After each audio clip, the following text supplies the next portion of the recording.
Welcome to the Foul Play YouTube channel. Good morning, everyone. Good afternoon, everyone. Or good evening, everyone. Thank you so much for coming and joining us on our podcast today, entitled Reading with Uncle Ken. We're actually on part 35.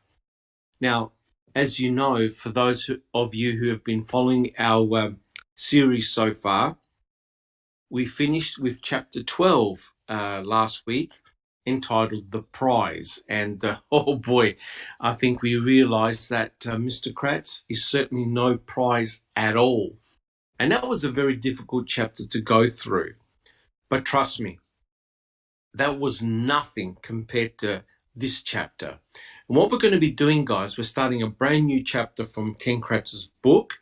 We're reading, or we're going to make a start on chapter 13, entitled, now wait for it, The Vast Fantastical Police Conspiracy. And I'm Dr. Silkman, and I'm from the Foul Play team. First of all, guys, I'd like to say thank you very much for coming and listening to the podcast. It's awesome that you guys are here. If you like what we do, please subscribe to our channel.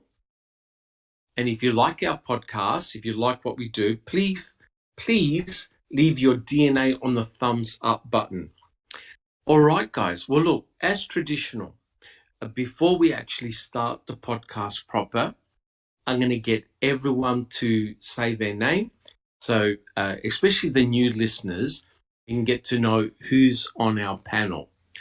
All right, guys, we have Alice. Hi everyone, thanks for joining us tonight. Sorry, got a wee bit of a sore throat tonight, guys. So hi to everyone in chat. Thanks for joining. Thank you very much, Alice. We have BB. Hey everyone. We have Checking Convictions. Hello everybody and welcome. Thanks for being here. We have Inexplicable Susan. Okay, I don't think her mic's activated just yet. We have Jack61. Greetings and hello, and thanks for joining us, everyone. We have Neverly. I'm super excited about this one. Oh dear. We have Sunshine Christina. Hi everyone, thanks for coming. We have Zoe.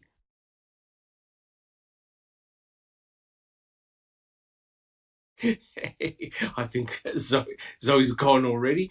And finally, we have... She ran away. Yeah. And finally, we have Sammy. Howdy, welcome. Thank you very much, guys. And as per usual, it's likely that Inexplicable Susan, Checking Convictions, and Sammy will be monitoring the chat. So, guys, if you've got any questions, please don't hesitate to ask. All right. Now, just a word of warning about this particular chapter here. This is chapter 13. It was a very hard read. It's not a very long chapter, but it is indeed very controversial, in my opinion. This is, now remember, this is written from a very much a guilter's point of view. And Mr. Kratz does raise some very interesting points. And, these need to be addressed. But what I want you to take note in particular is his writing style. He's essentially mocking a lot of people. And I think you can tell who he's directing his mocking to. So what we'll do, guys, we'll make a start. All right, guys. Well, look, welcome. This is chapter 13, The Vast Fantastical Police Conspiracy. All right. I quote, "Do you believe in fairy tales? I hope so, because you're going to need a downright childlike ability to suspend disbelief in order to get your arms around all of the coincidences, the circumstances that would have had to line up smoothly and perfectly, the conclusions defying all logic required for law enforcement to pin Teresa Horbach's murder on an innocent Stephen Avery. Let's lay out this spun up conspiracy. Have some aspirin handy. It's going to make your head hurt. All right, so here's the first question.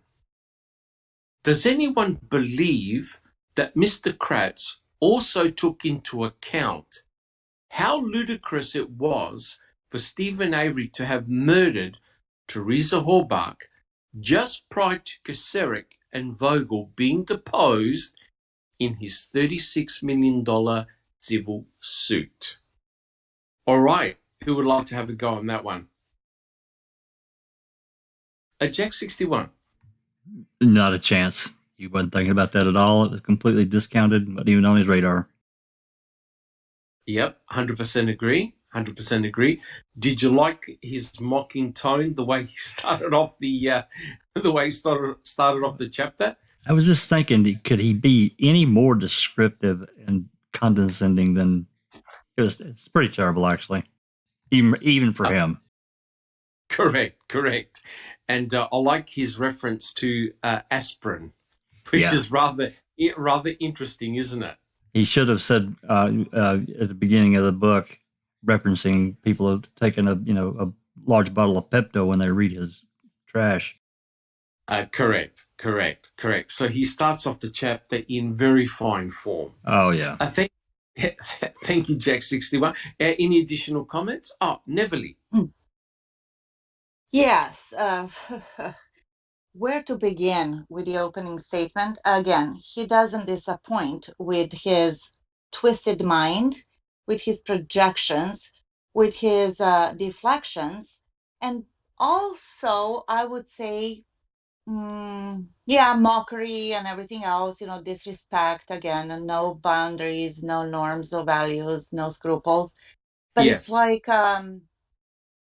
he did exactly the same thing that Kathleen Zellner said. She goes, really, in her 100 questions for $10,000 reward, if somebody could answer it, right? Yeah. Yes. So he did a spin on that as well. First of all, look who's talking. So consider the source people. Ken Kratz is talking about this unbelievable, childlike fairy tale fantasy, right? Correct. And Kratz, what about your press conference? What about your whole narrative? What about the state position on how this whole thing happened? I'm really looking forward to hear what else he's going to say, because so far I call bullshit. Yeah, correct. Very good point. Oh, Thank you. by the way, yes. The question that you asked, boom, bingo. After everything he said, here's the most logical question to this. Why would Stephen ever, or anybody else in that predicament do something like that? Murder somebody 2 weeks, whatever, before Kacerek Vogel had to be deposed. Correct. Just nonsensical, inexplicable. Yeah. Inexplicable. That's a good one. Thank you, Neverly. Does anyone else have any comments? Are we all good? Yes, it's rather remarkable when you think about it. He's essentially given a slap to all of us, all truthers, those that want to find out the truth, wherever the chips may fall, because he's essentially saying that if you believe that Stephen Avery was innocent, you must believe in a fairy tale. Sunshine Christina. We were discussing this a little bit earlier in preparation for this podcast, and it's like he is reveling in the fact that they have gotten away with it, he's rubbing it in everyone's face. It's almost Oh, like correct. it's like his masterpiece. I mean, it's this horribly written book. I would hate to be the person grading him or the ghostwriter, whoever is responsible for this it's just awfully written. But I mean, he is Correct. enjoying, he enjoys just floating that the fact that there's nothing anyone can do. I mean, he Correct. really thinks that they're going to get away with it. Correct. But thank you, Sunshine Christina. But the other thing, of course, you remember that it was Stephen's attorneys that put forward the hypothesis that the certain police officers or certain law enforcement officers were involved in setting Stephen up.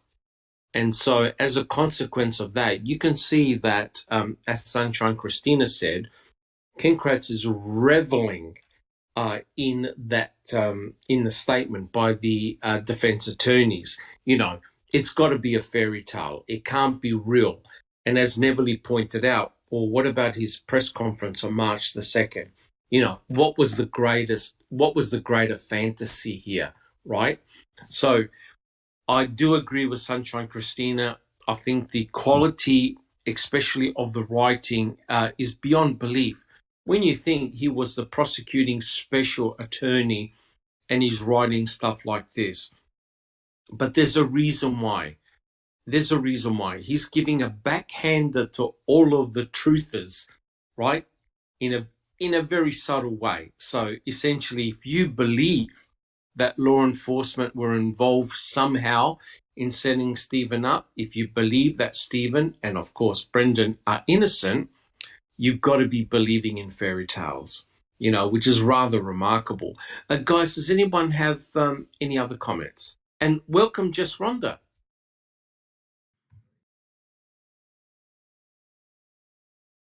Yeah, I was late. I'm here, but Ah. I got distracted. No hassles at all. Thank you for joining us. Does anyone have any comments? Any additional comments? All right, we're all good? Fantastic. Okay, so let's get on with the second quote. I quote, "Deputies Lenk and Colburn, with no history of misconduct or dishonesty, would have had to," now take note, "locate Teresa Horbach's RAV4, determine that Teresa had been murdered, or decide to kill her themselves, and drive the SUV from wherever it was found to hide it at the Avery's Auto Salvage without being detected, sometime between October 31st and November the 5th, 2005. And so my question to the panel is this: why did it have to be just Lenk and Colburn involved in a conspiracy to frame Stephen Avery? And who stated, apart from Mr. Kratz, that law enforcement were involved in murdering Teresa Horbach? Jack 61. You notice right away, I did, how he wants to decide what premise that you can decide everything upon, which is crap. And so he's trying to already box us in a corner and say what he did is the only way that any of that could work. Correct. So, and what was your second part of that second question? Who stated, apart from Mr. Kratz, that law enforcement were involved in murdering Teresa Horbach? Because it is something that he continuously says, but no one else has said it in court. Yeah, he said it. Yeah, he said it during his closing, if I'm remembering correctly. You have to believe law enforcement. If you believe this, you have to believe that these cops killed Teresa Horbach. I remember that. Correct. But it's amazing how, in effect, he gives an embedded confession here, because he actually goes through the order of what had to happen for that RAV4 to be found on the Avery salvage yard. Yep. Okay. Jack 61, any more comments? All good? Okay. Sunshine Christina. Well, we know that Colburn has actually had issues. He has had, you know, he has he has black marks on his work record. There's the issue with the inmate money that came up missing that Oh, he was responsible for. That, that report is out there. And so you have to wonder if he is, and that was I believe that was an exhibit at trial. So right. you have to wonder if he is just lying about all of this. So he's basically saying these cops have never had any issues or any questions of their, of their conduct, right? But yet Yeah. they have. Yes. They have. We know that they have prior to us questioning their behavior and their conduct.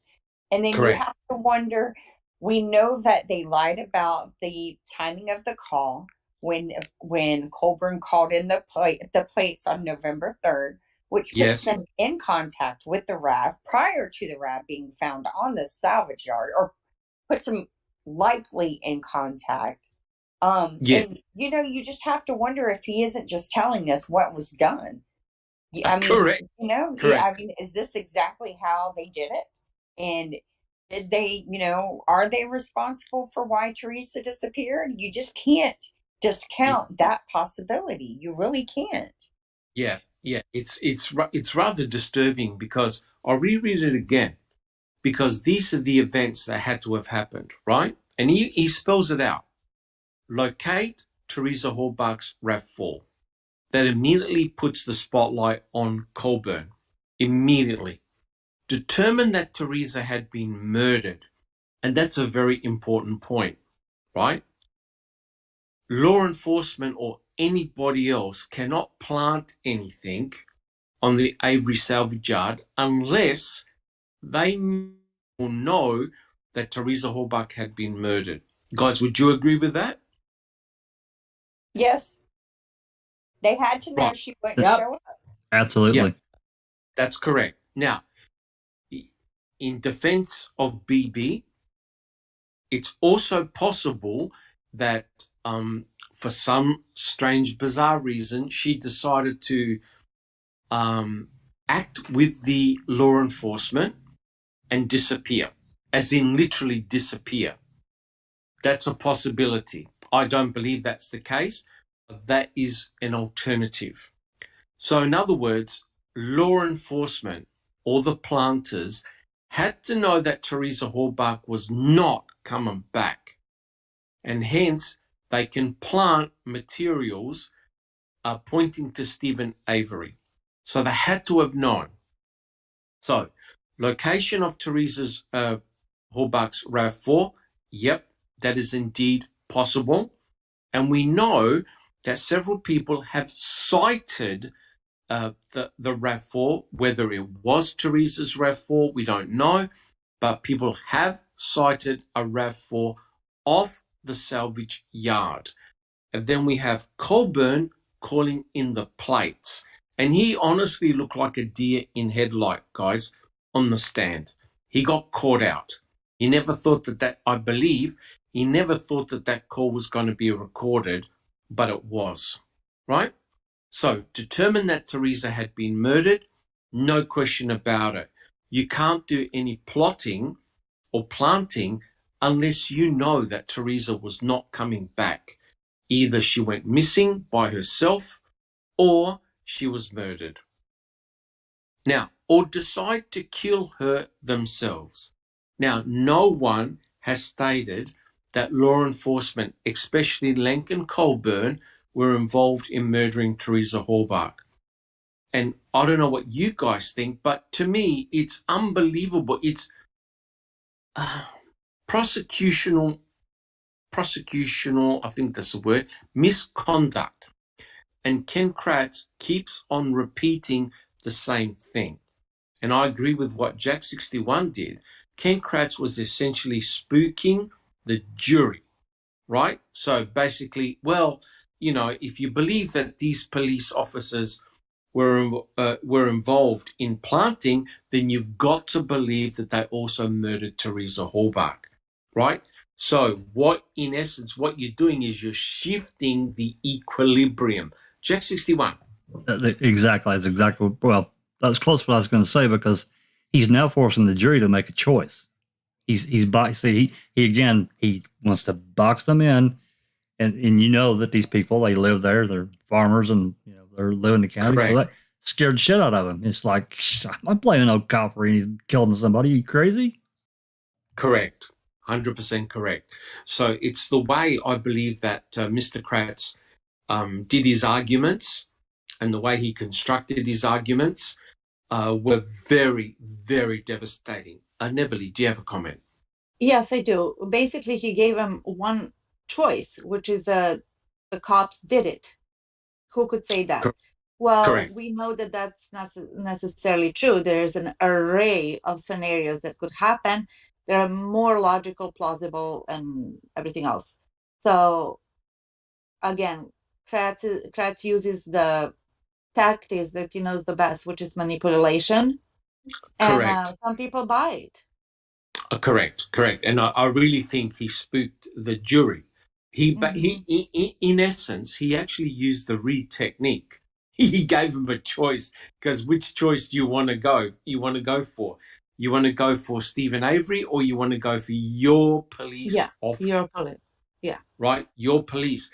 And, we mustn't forget, guys, I think Sunshine Christina can back me up on this, but the initial count was 7 not guilty, right? 7 of the jurors found Stephen Avery not guilty. I think 2 guilty and 3 undecided. Sunshine Christina, do you have any more information about that? No, I was just going to agree with you. I think that's accurate. Right. Which is pretty remarkable, despite all of the antics carried out by Kratz. Sammy, do you have a comment? Yeah. Our William is asking, where were law enforcement around the time of the murder? Has this ever been discussed? Not to my knowledge, although I remember Mystic Jinx saying that there were specific events going on that particular day. Sunshine Christina. Well, we actually don't know when she was murdered. So that's hard. It's hard to determine where anybody was, right? That's correct. And what's very frustrating is that I think Ken Kratz in the trial stated that Teresa Halbach was murdered on October the 31st. And then in some of the press conferences that he was giving, he stated, well, we actually don't know when she was murdered, right? So he's changing and flipping depending on the situation per se. Jack 61. In addition to what you and Sunshine just said, he also made a statement. I can't remember when it was, but it's been in the last few years, basically to the effect of, well, if you believe that she was killed on October 31st, and he left it hanging. So I don't think she was. So it would be really difficult to run down where any one of them were. They didn't write any reports, as we well know. I mean, very few anyway, but some of them didn't write a single word. That's correct. That's 100% correct. And when you think about it, right, forensically, how are you going to prove that Teresa Halbach was murdered on October the 31st, 2005? You can't. It's a simple app. Sunshine Christina. We know that she was separated from her cell phone on that day, and we know that her bones were found and identified on the 9th, I think. Yes, but she was pronounced deceased on the 10th. So between the 31st and the 9th, sometime in between that is when it occurred. I mean, that's using the evidence that we can confirm, that we know is realistically not been tainted by law enforcement. Okay. Is it likely she was killed on the 31st? It's probably, but we truly don't know that. I mean, somebody could have assaulted her, kidnapped her, and held her captive for a couple of days. That's correct, and that's probably most likely what had occurred. But you have to agree, she had to have been murdered before November the 5th, because that is the day the RAV4 is found on the salvage yard. So if you've got someone who's transporting a RAV4 onto the property, those individuals must know that Teresa Hallbach is not coming back. Yeah, that's a good point. So they found her probably between the 31st and the 3rd. And yes, and it's interesting how Ken Kratz says, well, they've got to drive the SUV and hide it sometime between, now notice what he said, sometime between October 31st and November the 5th. So even he realizes the weakness of his argument because he can't prove it. Bibi, do you have a comment? Brendan Boswell said, who shot the sheriff? It happened in another case with cops involved. I think they're talking about the former sheriff's brother got shot, maybe? Oh, yes, but right? not in fact, shoot his brother or something? Didn't Kasarik shoot his own brother? But yeah, I believe that's what she's talking about, right? I don't think that's accurate. I know Kasarik's brother died under mysterious circumstances, but I mean, that there was one. Interesting. I have given Dr. Silkman, we're going to have to talk more about that. Because I was thinking it was something totally different you're talking about Richard Kasarik, right? I believe so, yes. Yeah, he was the one that was asked to resign from the police force. There's a couple of instances in the paper that Mystic Jinx has found where he had severely injured a woman in a car accident. Sound familiar? And, yes, it does. But yeah, I'd never heard that his brother might have shot him. Wow. That's yes. Yeah, but I don't think he died from it. I don't believe he died from it. No, he didn't. He didn't die from it. I believe it was a gun accident, but it'd be great to go over it again. It'll be very interesting to see if we can find more information. Sunshine Christina, you've got another comment. No, I thought I muted. I'm sorry.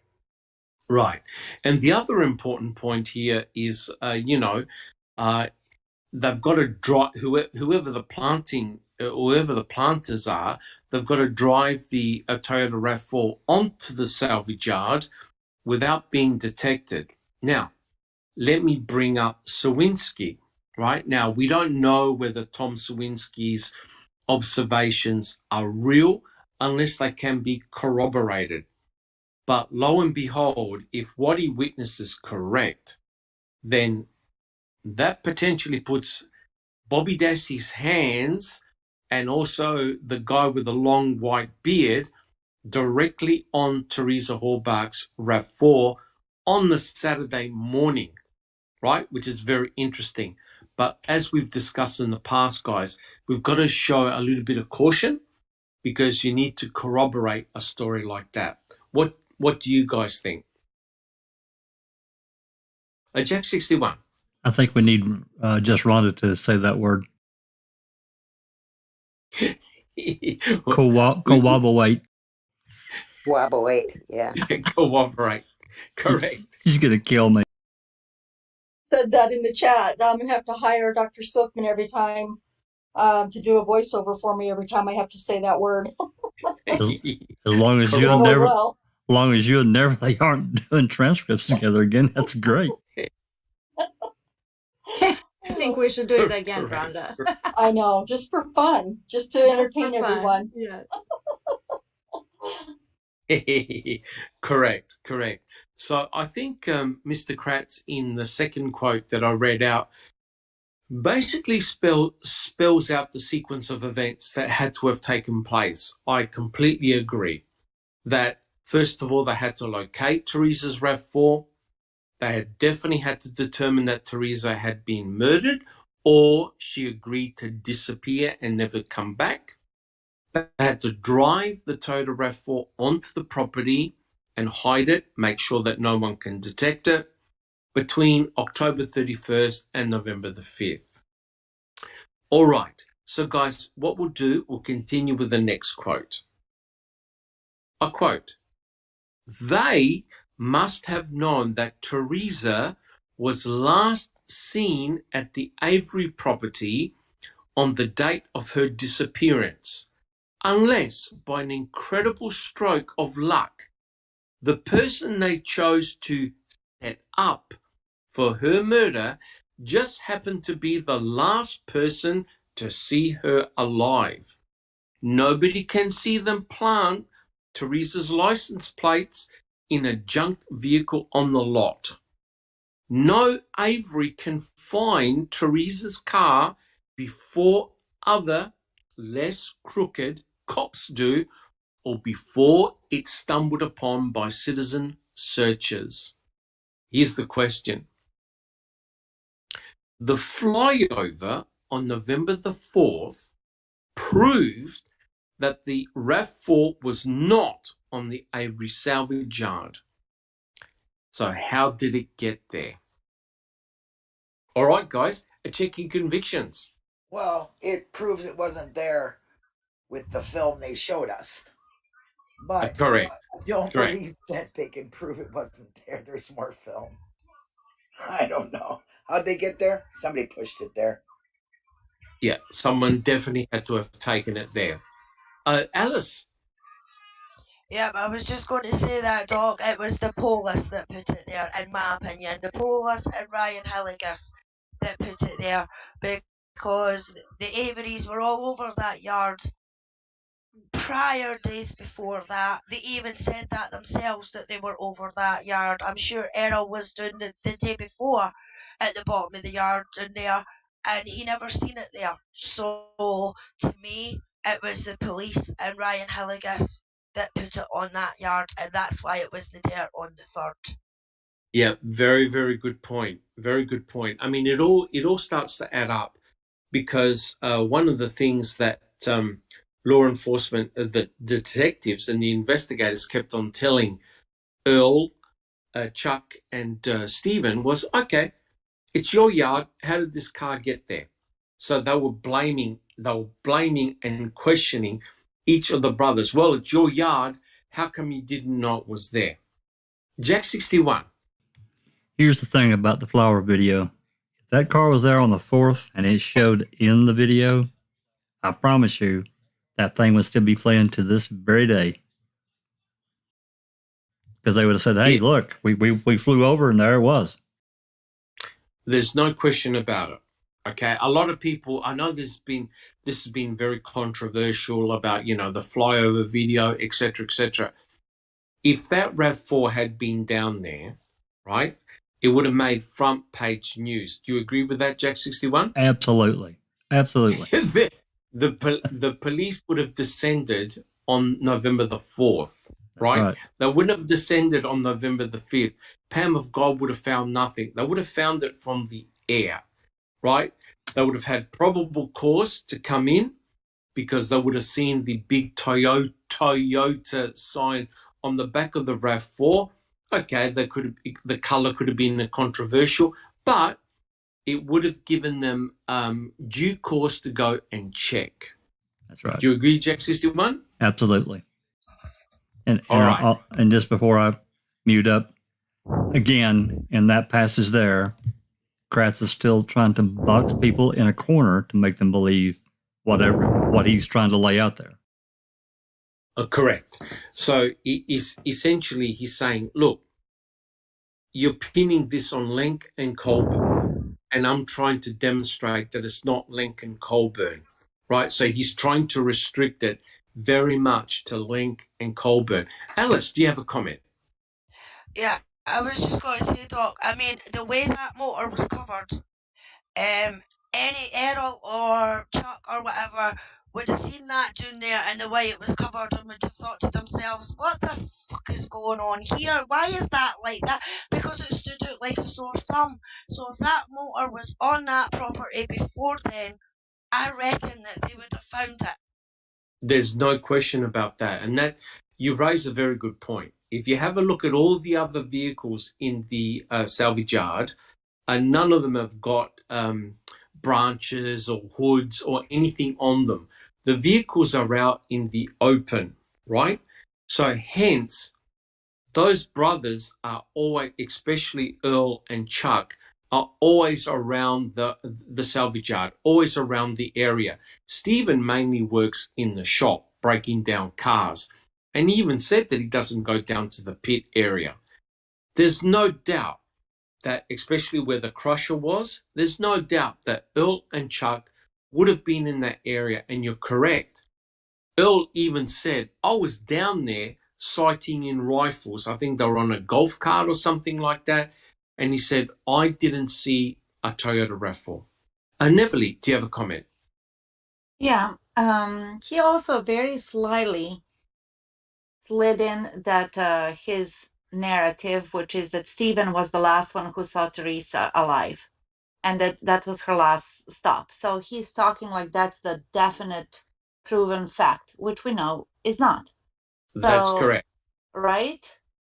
Correct. Right? Because we get, I think it was Wiegert and Remeke who said, it looks like she went to the zipperers, right? Mm-hmm. So they didn't exactly know what the order was. That's right. And then they said, but the boss has another plan or change of plans.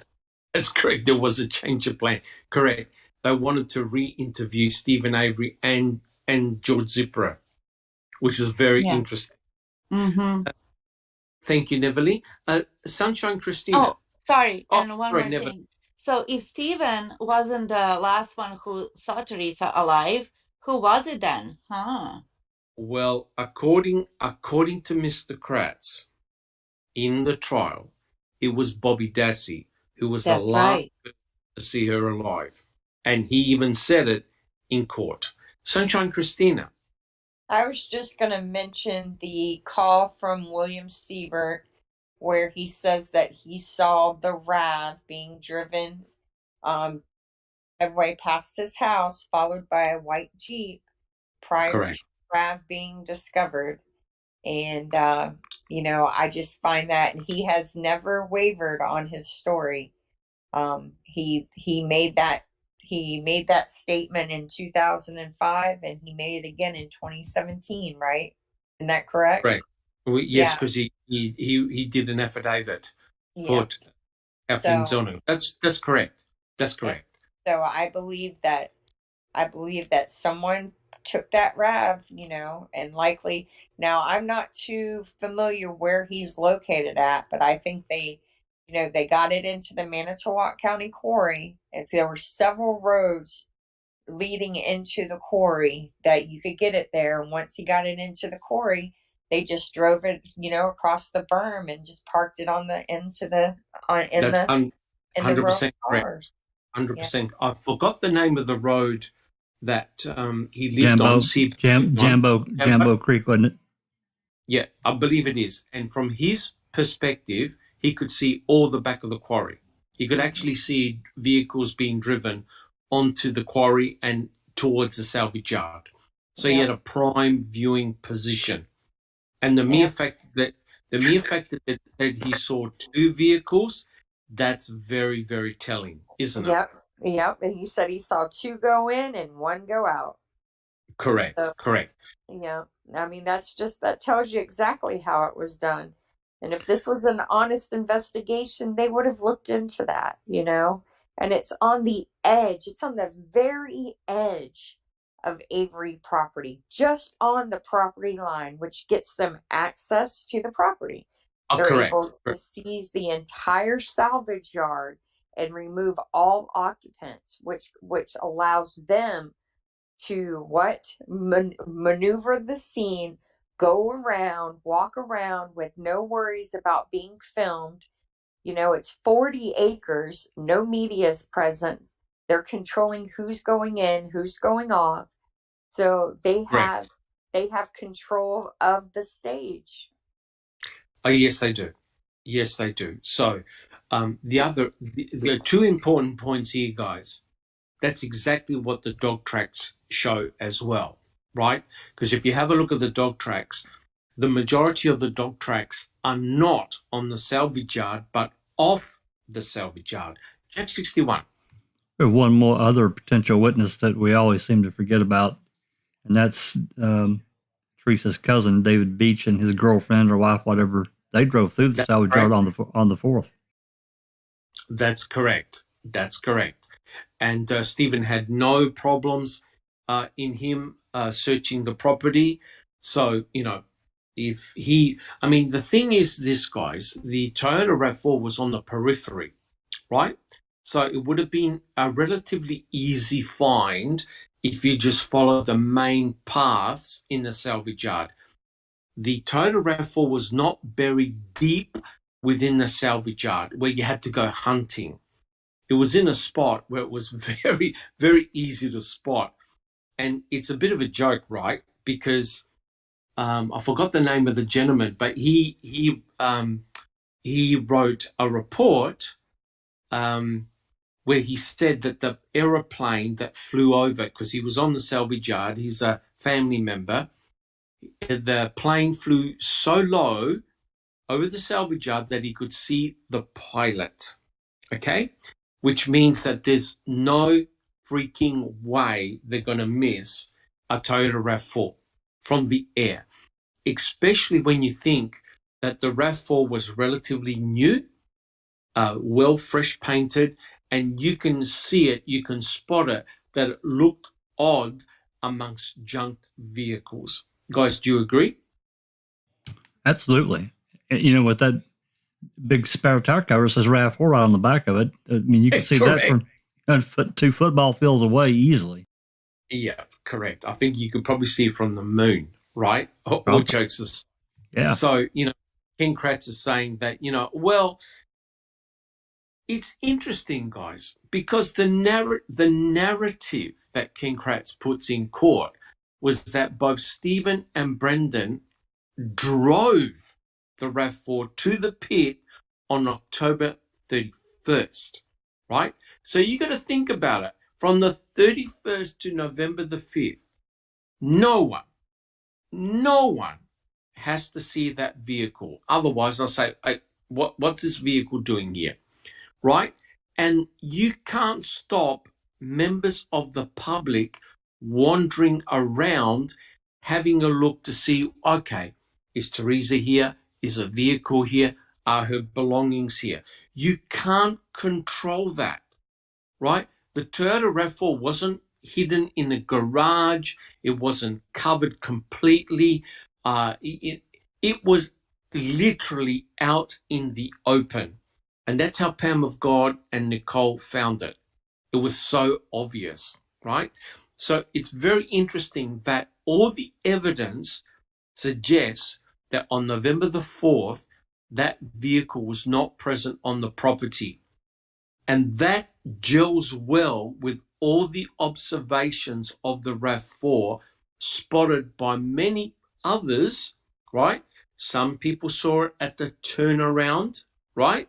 And Siebert is saying, hey, I saw a RAV4 or a vehicle looking very much like a RAV4 drive onto the property, followed by a white Jeep, and the white Jeep left, right? And remember what Chuck Avery said on the Friday night? He saw headlights near his property, behind his property. Well, back there, that is exactly the road taken for where the RAV4 was dumped. Do we have any comments, guys? All right. So it all starts to add up. But I think the other damaging thing was that Ryan Hilliges had, I think, 20 or 22 dropped calls. And I think Kathleen Zellner stated that one of the problems was when she was in the quarry, especially in the quarry, her cell reception would drop out as well. So it all makes perfect sense that something happened on November the 4th. But lo and behold, what do we get? the observation by Sawinski. Did he actually see the RAV4 being pushed onto the property? Now, was it Saturday, November the 5th, when he saw this event take place? Who knows? Could have he been mistaken on the date? It's very interesting. Guys, do we have any comments? All right, we're all good? Excellent. Sammy, how are we going for questions in the chat? We're doing pretty good. Angie did say, I still say, Pam of God, notified by whoever after the witness saw two men pushing the RAV4 on November 5th for her to find it so soon. Oh, yeah. Considering there was about 4,000 vehicles on the property, both her and her daughter went directly to the RAV4. No question about it. They didn't look anywhere. They went directly to the RAV4. Neville, do you have a comment? Yes. Did you guys find it odd that Kratz kept referring to Pam of God as the citizen, concerned citizen, and never actually mentioned the fact that she's actually a PI or was a PI or is in the business, as she said it herself on the stand? Or Teresa's relative. Yes. Oh, exactly. And Pagel's relative, right? Correct. So he does that all the time. He kind of omits to say the very intriguing information, that your ear would go just like, wait, what? This is kind of weird. So when he emphasizes on something, like in this case, a concerned citizen, that something's up. Mm-hmm. Correct. Yeah, by a citizen searcher. It's because you don't want to give the opposition any ammunition, right? As if for you to pause and go, that's rather suspicious, because you've got all these individuals who somehow have a relationship to Teresa Horbach and her family, and they're all involved in these amazing findings, right? They just happen to stumble upon all these findings. And what's interesting is that you've got law enforcement up in the air with an aeroplane flying low, and they can't find it. Bibi, do you have a comment? Never leaves on fire today. It must be the extra hours of sleep. Correct. You laugh. It's true. Correct. It's not 5:30 in the morning. All right, guys. Are we all happy with that? And it's interesting also when Stephen did that stupid act with his cousin, Sandra Morris. She's referred to as a woman, right? He put a gun on a woman. They don't want to state the fact that it's a second cousin of Stephen. So it's to give the impression that Stephen is pulling a gun on any random female out there. That's the impression that they're trying to give. And that's exactly what they're trying to do here. Ken Kratz is very clever by saying it's stumbled upon by citizen searchers, not giving any detail at all. So when you're reading this, you go, okay, it must have been just a random event. Neville. Yeah, he also didn't mention that Ryan Hillegas, the missing person's boyfriend, best friend of her roommate, was there waiting for this concerned citizen, Pam, and her daughter for an hour because she was late there at the salvage yard, and gave her the map and a phone and a camera, right? Correct. And direct line to the sheriff. Did everybody else, how many searchers were there? Did anybody else get such a preferential treatment? No one. No one. So it seems nothing to see here. Yeah. No, that's correct. So it seems to me that the plan was already in place. Alice. Yeah, not even that, Doc. The fact that Ryan moved into the house, Teresa's house, the day after she was reported missing, and nothing was questioned about it either. To me, that is weird. That should have been questioned right away. Why is her ex-boyfriend moving into her house after she's disappeared? I mean, that just boggles my mind. I think, thank you very much, Alice. You're 100% correct. I know it really hasn't got anything to do with this chapter per se, but in effect it does, because it goes to show the way this particular chapter has been written. Ken Kratz avoids all the hard questions that have to be asked. Now, statistics show, and guys, back me up on this, statistics show that when a murder occurs, it is a very high chance that the person who murdered you, A, you knew, and B, was likely a spouse, a boyfriend, a girlfriend, or a family member. Right? And I remember distinctively that Fassbender was asked this in court, and all he kept on saying was, yes, yes, yes. You look at ex-boyfriends, right? Yes, yes. So he agreed to everything. But guys, did they actually consider anyone else seriously? What do you think, guys? No, Check 60. absolutely not. So guys, this is truly remarkable. They're paying lip service in court, but they never acted upon protocol. Number one was to ensure that Ryan Hilligers and Scott Blodon never entered Teresa's property. Do you guys agree? That's Cop 101. You secure her stuff and where she lived. You gotta knock that out of the way first. Correct. So therefore, you don't potentially contaminate or lose important forensic evidence. Sunshine Christina. We have not one photograph of the inside of Teresa's home. We have no idea how she lived, what her house looked like, what her belongings looked like. We just don't know. The only image we have of her home is that video, the news video of Correct. one of them being interviewed in the kitchen. That's correct. There is one photo of her in her kitchen. She's standing, I think, like right in front of her refrigerator. It's the only one that I can recall at all. Correct. I think that one is from her apartment before the house with that little fridge. I think that's from her apartment in Green Bay. Could have been. Right. With all the magnets, all the pictures magneted on the fridge. I think that's from her apartment in Green Bay. And what is interesting, guys, remember, Wiegert and Remaker, and I think there were several others who were there, confiscated a lot of material from that property, right? And you don't see any in situ photographs whatsoever. Checking convictions. Yeah, there was absolutely no victimology done, so it's like Teresa never existed. They worked this around not knowing Teresa. You know, that's 100%. Yeah, that's 100% correct. And like I think she was invisible. Correct.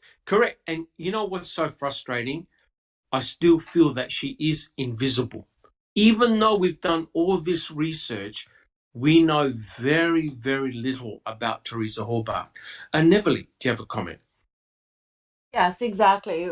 And there's got to be, again, a reason, because if they found something, the best that they could do, they blasted. We saw the video, and if they thought that that was the best video of Teresa representing herself, you know, the one, If I Were to Die Young. Right. I Was to Die, yes. Yeah, I'm like, I really felt very like this much unease when I saw that video. Correct. It's like if that was the best one, then I don't know what's going on. Nonetheless, where are the pictures of the contents of the trunk that I found, which is a storage trunk? Correct. Which was in her bedroom. Where are all those pictures? Was that logged in? How do we get hold of that? Correct. You're not going right? to. You'll never get to. Never. Exactly. No, correct. Yeah. And thank you, Neverly. And I agree 100% with checking convictions. One of the most frustrating things about this case is a lack of victimology, right? We actually know very, very little about Teresa Hallbach and her interactions with others. We know a little bit that she was involved in certain affairs and things like that, but nothing too major. Neverly, do you have a comment? See, I believe that they did their job, and this is just me, that they did do the victimology, but they suppressed it because what they found was not going to be to their benefit, to the benefit of the case. So that's why they just put it on a low down and never talked about it. All we know that she went to church, that she loved her sisters, that she coached volleyball, and she liked to travel and take pictures, right? Correct, And sing correct. karaoke. So there's got to be more. And we are all human beings, and nobody is an angel, nobody's perfect. We all have like little, private things that we do. But in the light of court and the light of public, that would really reflect badly. So what they do, which is typical, this is not like really so much science, but they vilify the defendant and they deify the victim. Oh, that's So, correct. right? So 100% correct. I Yes. think that they suppressed what they found because it would look bad. And also lead to other people. And you can't have that. Thank you, No. Neverly. Sunshine Christina. That's actually a really good point, Neverly. We still have several DCI reports that we don't have, and many, many pictures as well. I wonder if because I was Strauss on Teresa's property at all. I wonder if they didn't file everything that was taken, like the photographs and all that they took. I wonder if these aren't submitted with DCI reports. Yeah, that I don't know. I remember BB looked into the people that actually went to Teresa's property, and there was a huge amount of people. I'm talking about law enforcement that went in and out of that property. BB, do you remember that? Oh yeah. And at one point, it was like 1 per hour all day, the entire day on one of the days. Yes, there were law enforcement people That there. was being dispatched there. Yeah. Yes, yeah. There were a lot of law enforcement people there at the property, just about all day. And they kept going for a really long time. It got more sporadic, but they were still going back there like later or something even. Correct. It was very interesting that when Ryan Hilligus was asked, "Oh, when did you actually see Teresa?" and he couldn't remember whether it was the morning or the night. So he didn't want to commit because he probably knew what was coming next. All right, guys, do we have any additional comments? All right, well, that's great. The discussion is going really well. Sammy, do we have any additional questions in chat? I think we're looking good. A lot of different comments, basically coinciding with what the discussion is. Oh, awesome. Graham Moss talks about Monster in the Shadows. I think I've seen it. Has anyone here seen Monster in the Shadows? I streamed it. Yes. What was quickly about Jack 61? That was about the case in I think it was Mississippi or Alabama about the child abuse. Oh, yes. Horrific. Yes. We Graham. Yes, we have unfortunately seen it, and yes, it was very bad. Thank you very much for that little tip. All right, so let's continue. A quote. Now, remember, he's talking about Lenk and Colburn. A quote. They would need Teresa's blood to spread around the back of the SUV. They would need Avery's blood, not the vial of blood in the clerk's office, as that contained EDTA, but blood from the actively bleeding Avery himself. They would need the body of the 25-year-old victim, which these officers must have been prepared to mutilate and burn. Her body couldn't have been burned and broken already when they found it. Remember, although they'd have no way to know for sure it was Teresa. So here's the question. Why would the planters need Teresa's blood? That's part one. Part two, who knew that Stephen had reopened his wound on his hand and bled? And the final part is this. What was found at Cuss Road? All right. So Ken Kratz is saying, hey, these poor officers, Lincoln, Colburn, they would have needed blood from Teresa, they would have needed blood from Stephen, and they had to find Teresa whole and then be prepared to chop her up and cremate her. So guys, who would like to add their comments? Jack 61. Yeah, that's a pretty big question. Start with number one, so I don't forget any part of it, and then we'll go on. Part one is, why would the planters need Teresa's blood? See, he's boxing. He's trying to box people in a corner with this. The problem with, one of the big problems with the back of the RAV and where they found Teresa's blood at, I think we all have agreed that there was a mat back there that got removed, a cargo mat. There had to be. No question. I just don't know that the planters would necessarily need Teresa's blood at all. I don't agree with that. And Correct. part two, go ahead. Sorry, Jack 61. But it's interesting, the allegations that Mr. Kratz makes. Yeah. Where are they going to get Teresa's blood from? And I'm telling you right now, they don't need Teresa's blood. Right. They need her vehicle that happens to have her blood in it. Right? Exactly. They have to have something that belongs to Teresa Hallbach, and they have to associate that item with Stephen Avery. That's how you do the setup. Sorry, Jack 61. And part two of the question? Part two is, who knew that Stephen had reopened his wound on his hand and bled? You like that one? Yeah, that was Bobby. I think Dassey? I think maybe Chuck and Earl. I can't remember if one or both. Yeah. Who went to Menards?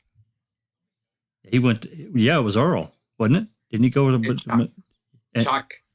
He went with Chuck. Okay, Chuck. There you go.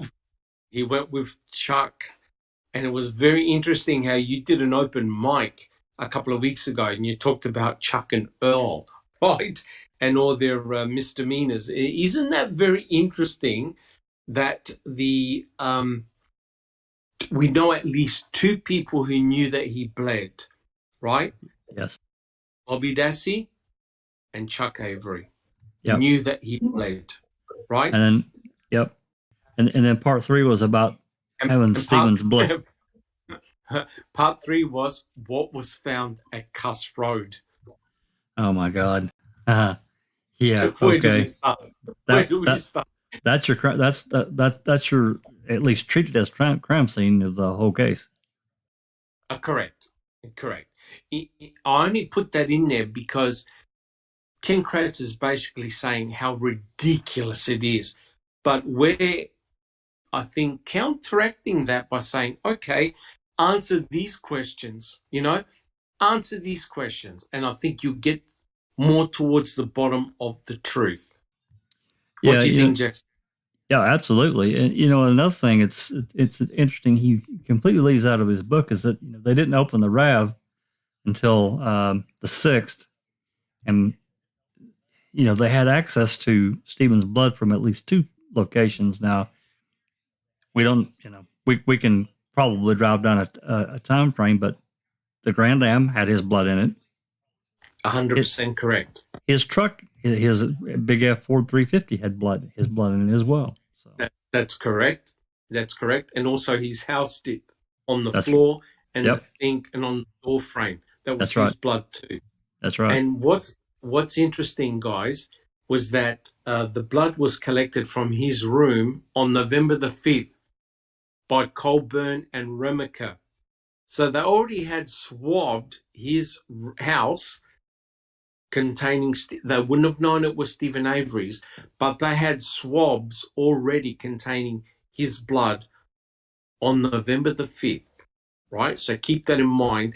That's the same day the RAV4 was found. Sammy, did you have a comment? Well, earlier I noticed that Kelly said Chuck was the only one who guaranteed knew Stephen Avery bled that night. Chuck did, yeah. I see the comment by Kelly. According to Stephen, Bobby saw his hand bleeding, but we know for sure that Chuck Avery did. Chuck Avery definitely knew that his brother's finger got cut open because he had to go to his house to get tape to tape up his finger, right? Mm-hmm. Yep. So very interesting. I take Kelly's point. That's something that Stephen Avery said in an affidavit, right? So he had cut open his finger on the day they went to Menards. And you're correct. He went to his own Pontiac Grand Am and he bled in there. So there were plenty of sources of blood potentially available, right? Now, you don't have to do the planting of Stephen Avery's blood per se, right? It depends on very much who planted the blood. You could do everything in the laboratory. All you have to do is swabs, relabel swabs, and there you go. That's your setup right there. But, guys, the planters didn't need Teresa's blood, right? They had no idea whose blood it was in the RAV4. Sunshine Christina. Well, there have been cases where there has been blood typed or a red substance that appears to be blood has been used that actually when typed isn't blood. So, and it's in a case, I forget, I think it's Thor writes about it all the time on Reddit. So they very well could have applied some red substance to the RAB, swabs from the Grand Am, and that's why they're not giving the RAB to Zellner, because they know that the whatever blood is in there all the way around is not human. So. Look, that is a possibility. I mean, the whole thing could have been like a setup to give the impression that it was Stephen Avery's blood, right? The thing of concern, and we've discussed this many times, is that Cherie Cohen did the swabbing of both the Pontiac Grand Am and the Toyota RAV4, right? And she had all her swabs out in the open, right, on a desk. And you have to take it on face value of her honesty that these are the swabs that came from the Pontiac Grand Am. These are the swabs that came from the Toyota RAV4, right? But you don't know. Sunshine Christina.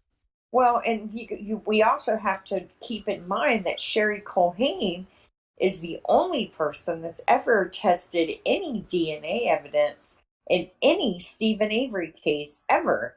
And she linked him, isn't she the one that said that the hair was consistent with his when we know it wasn't his at all? Correct. Yeah. This is in 1985. Yeah,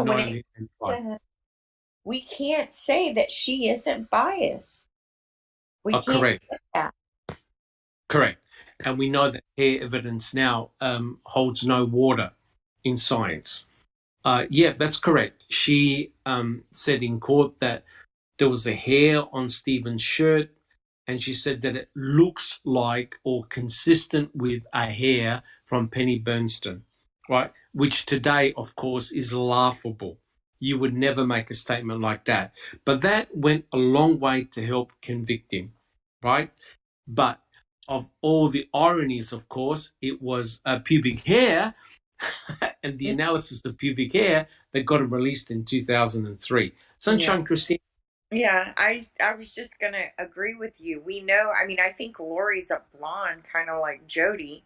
So it makes you wonder what kind of hair was she trying to say looked like pennies on Stephen's shirt. Correct. But you see,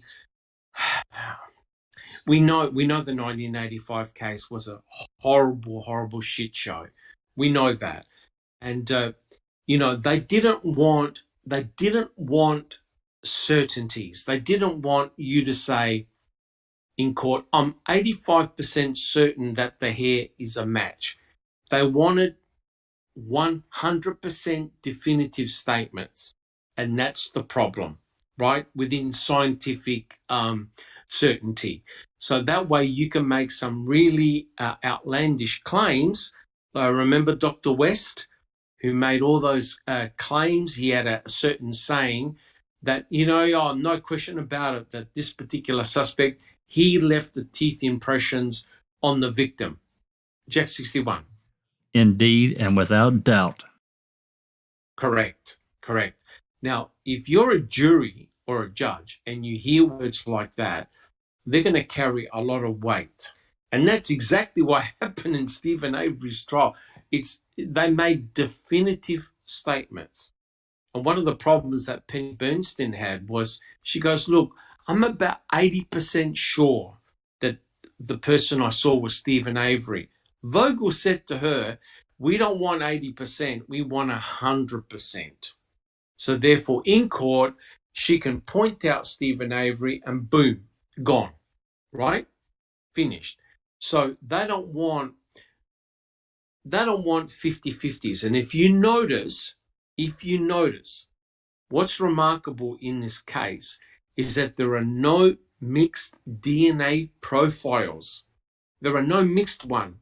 There's only one sample that was present on the handcuffs that had two DNA samples, but anything involving Stephen Avery, Teresa Halbach, all the samples were pure, which itself is very, very interesting.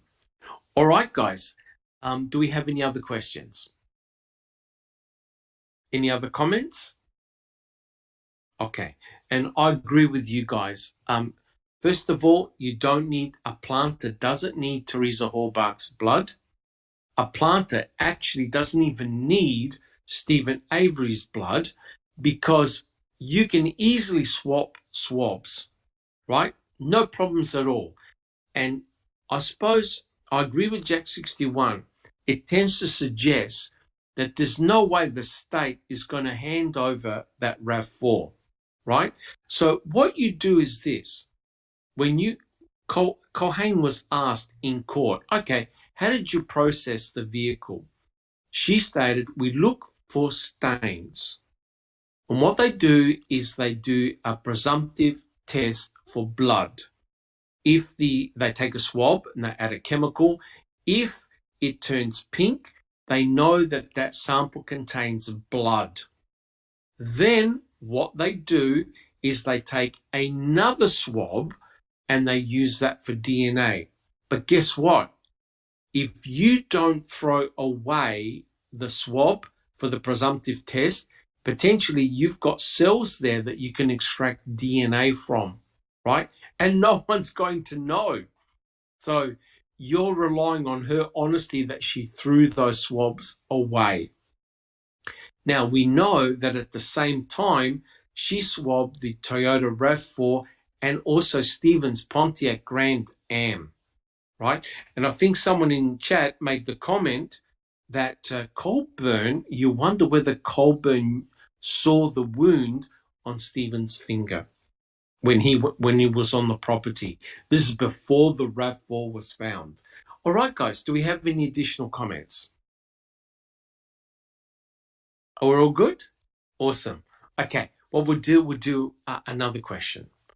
I quote, later, they'd have to sneak onto the Avery property, coming within 20 feet of Stephen's back door to distribute her bones, a tooth, and a rivet from her jeans in the fire pit, remembering to burn some additional tires to intertwine fragile bone fragments into the steel belts, and using Stephen's rake so that bits of the same belts could later be recovered from between its tines. For some reason, they must decide it would be best if the bones were found in more than one place. So they'd have to deposit 4 of the larger bones in the burn barrel behind the Dassey's residence. Busy night for Andy and Jim. So here's the question. The bones were found after Stephen had left for Crivets. Why would it be difficult to plant the cremains at night time? So Kratz is saying that Andy and Colbert, Andy and Jim had to sneak around and plant those cremains right next to Stephen's property, his residence. Jack 61. Of course, he's completely leaving out, but by that time, the cops had control of the property. So, I mean, come Correct. on. You just don't even know where to start with this guy, because again, he wants to box you in a corner with his narrative, and that's the only way it could work, which is not true at all, because he leaves so much out.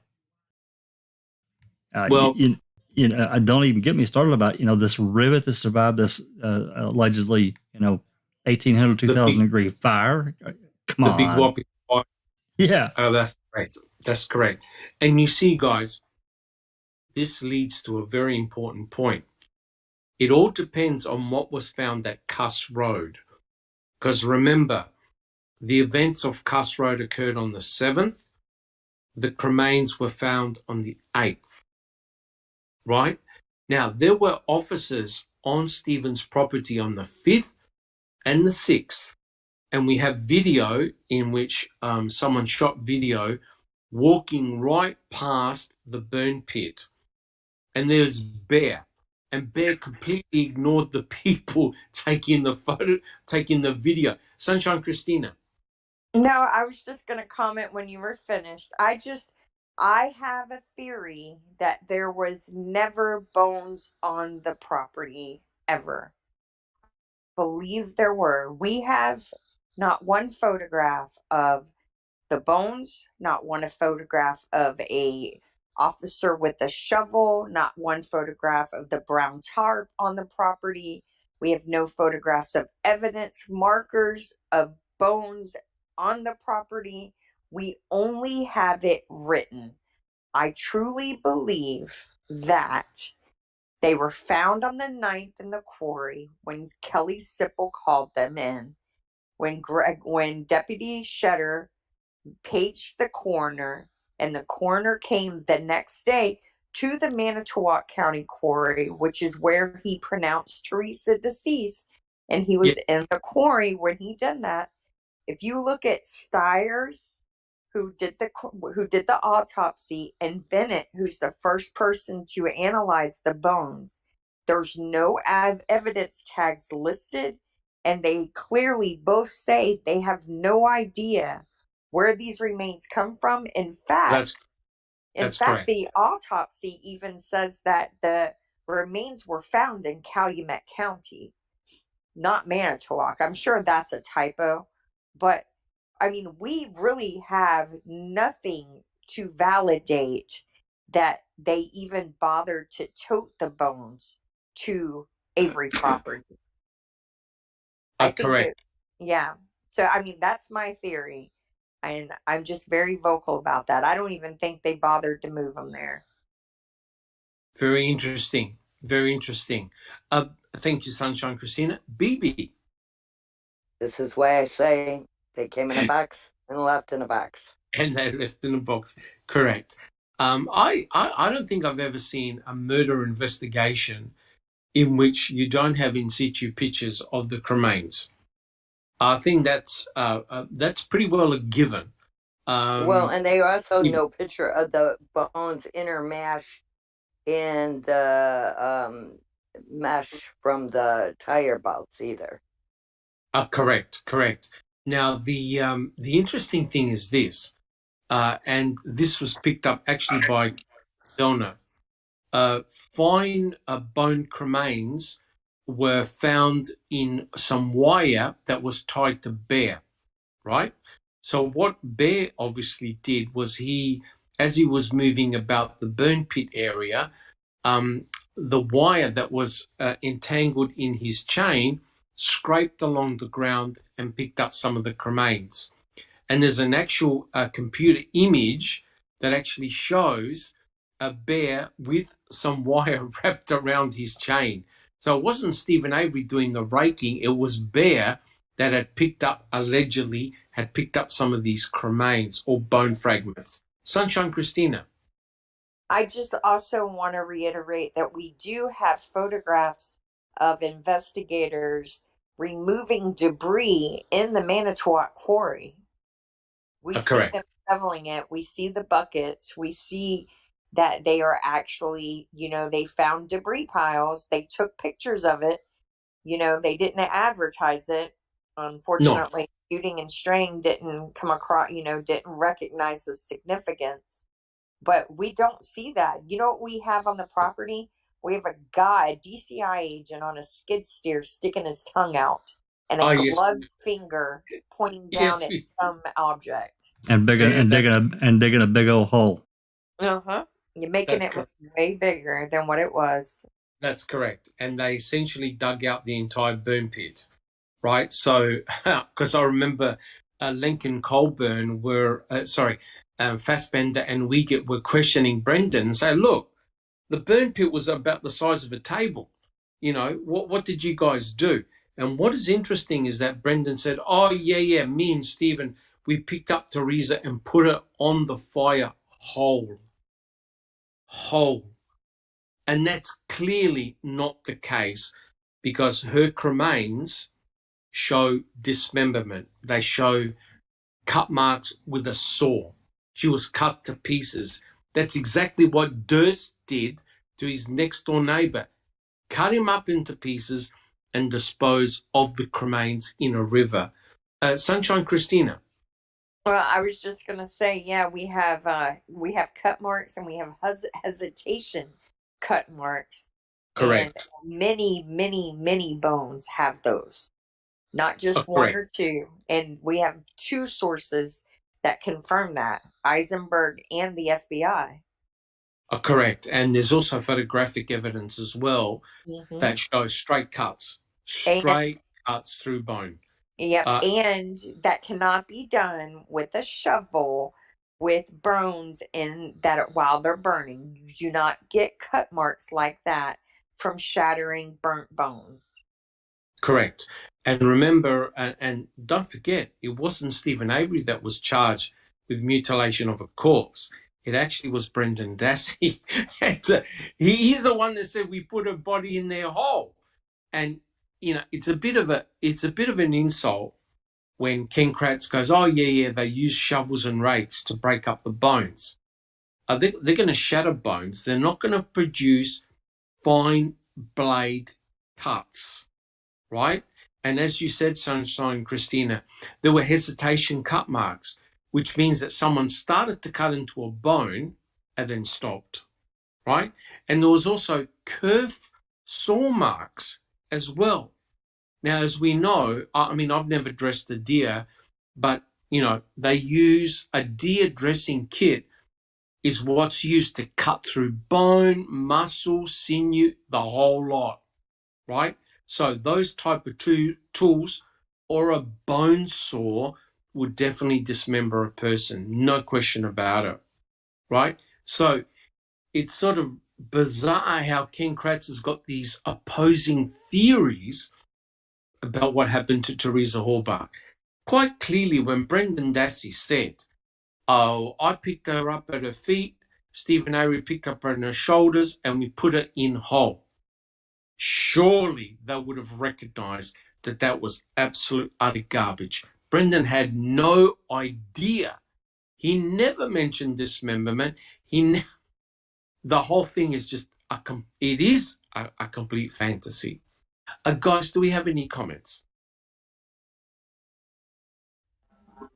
Sam? Basically, everyone is agreeing with you and saying you're Yeah. spot on.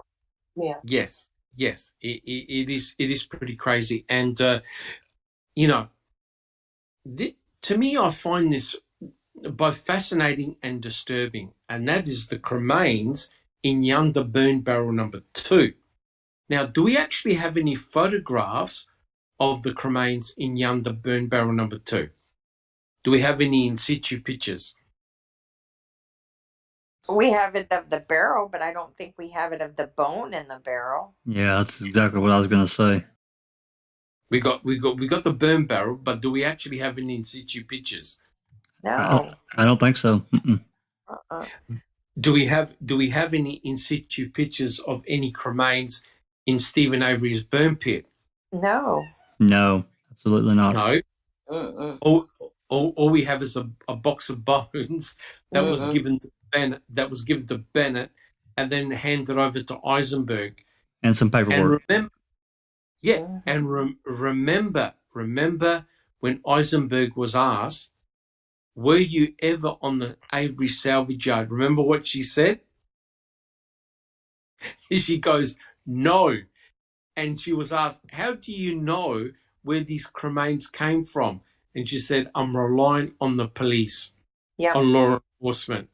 So law enforcement could have said they could have come from Mars, and she go, oh, okay. Sunshine Christina. She actually says that she is getting her representation of the burn pit from the graphic depiction she read of Trooper Austin's report. What's funny is we have no report that has a graphic depiction of the burn pit by Trooper Austin. All we have is his 3D forensic imaging report, right? So correct. Several FOIA requests have been submitted seeking this information and have yet to been fulfilled because we are curious to see what she was referring to.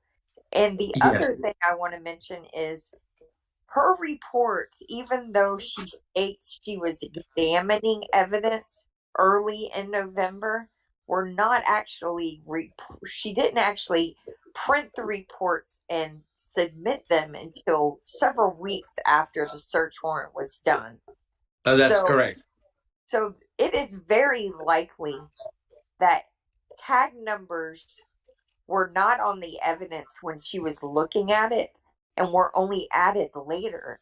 It's very possible that she was looking at the same evidence Steyer and Bennett had without tag numbers, and officers simply came and tagged it in her facility. We just can't say that didn't happen here. Yeah. Well, the issue is this, guys. We don't have a proper chronology of where the cremains came from. We don't have any in situ pictures where the cremains were found. And don't forget, some of the cremains were not in the burn pit. They were actually found in the grass area. So the thing, I think, which turns this whole case upside down, 2 elements. Why on earth would Stephen Avery put 4 cremains in Yonder Burn Barrel number 2 and not the whole lot? And why would Stephen Avery put cremains in distinct ash piles in the Manitowoc County gravel pit? How did Ken Kratz approach this? Easy. He ignored the Manitowoc County gravel pit, right? And same with Eisenberg, right? The whole thing is just completely off the charts. Guys, do we have any other? Sammy, did you have a comment? Yeah. Actually was looking, and Stuart was asking, were there any rib bones found? And he also stated, we need H1 and H2. Yeah, 100% agree. Put it this way, guys. Around about, it varies a little bit. Around about 60% of the skeletal remains have never been found, right? only a small proportion of the skeletal remains have been found, which tends to suggest that parts of her body are missing, either buried Yeah. or gone. Stewart also says, yes, was Teresa's torso found in Cuss Road? So Well, it's very curious. yeah, because they keep on referring to a stump, right? And that's exactly what you refer to as torso as a stump. Now, the key element here is this: how did the planters know that Teresa Horbach was dead, right? Because if they found a burnt out stump or part of a stump, how were they going to know? And the answer is very simple, because that particular part of the body could have been co-burnt with electronics, and it could have identified Teresa Horbach in some fashion. So they put two and two together and thought, uh-oh, here we have the victim. They had to have known that she was dead, because it's really bizarre. You've got the camera, the PDA, and other electronics allegedly all burnt in Stephen Avery's burn barrel. In Stephen Avery's burn barrel, you've got human cremains allegedly in the burn pit, Yonder burn barrel number 2, and in separate discrete ash piles in the Manitowoc County gravel pit. Her body, her cremains have been spread over a large area. You know who else did that? Does anyone remember who else scattered a female to all parts of the county? Sean Rudy? Sean Rudy did. Sean Rudy. Yeah, Sean Rudy did exactly the same thing.